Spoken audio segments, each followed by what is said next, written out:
Саламатсыңарбы, урматтуу окуучулар? Анда эмесе көркөм өнөр сабагыбызды баштасак, бүгүнкү биздин сабактын темасы балдар пейзаж.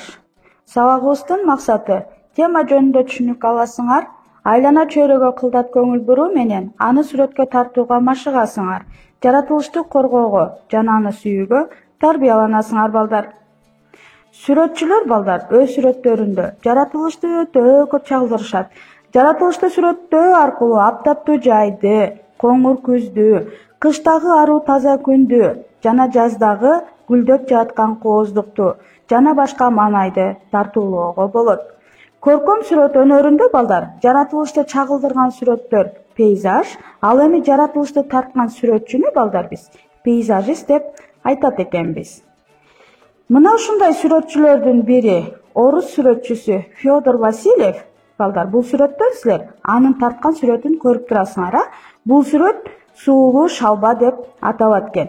Жамгыр жаап өткөндөн кийинки бүтүндөй жаратылыш таза аба менен дем алып жаткандыгын бул сүрөттө чагылдырыптыр.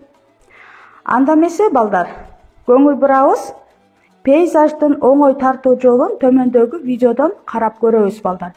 Кайсыл жерден баштап, кайсыл жерден аякташ керек, эң алгач эмне кылыш керек, мына силердин жаш өзгөчөлүгүңө ылайыктуу жакшылап көрөбүз видеону балдар.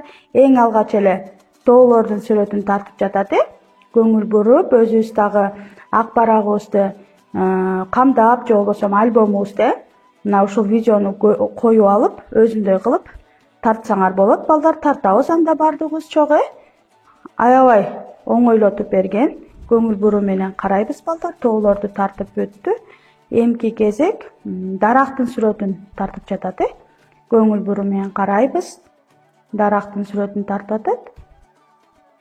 Анан дагы айта кетчү нерсе балдар, бул жерде акварельный боектор колдонулуптур сүрөттү боёдочу.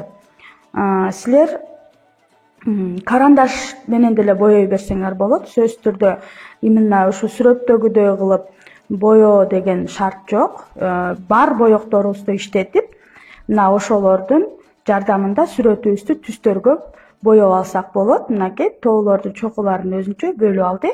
Эми боегондон кийинкини карайбыз балдар. Силерге жагып атабы бул сүрөт? Өзүңөр дагы мына ушундай кылып аракет кылып тартып көргүлө балдар. Аябай тартылгандан кийин дагы боек бергенде бул сүрөт өзүнчө да көркүнө чыгат. Оңой эле болду деп ойлойм силерге балдар. Өзүңөр дагы үйдөн аракет кылып, мына ушундай кылып тартабыз. Анда эмесе үйгө тапшырма балдар. Силер жаратылышты жаан жаап жатканда жана жаан тып басылып күн чыккан мезгилде байкаган болсоңор, асманда укмуштуудай көрүнүш күн желеси радуга пайда болот. Мына ушул көрүнүштү элестетүүңөр боюнча альбомдарга тарткыла балдар. Анда эмесе көрүшкөнчө саламатта калгыла балдар.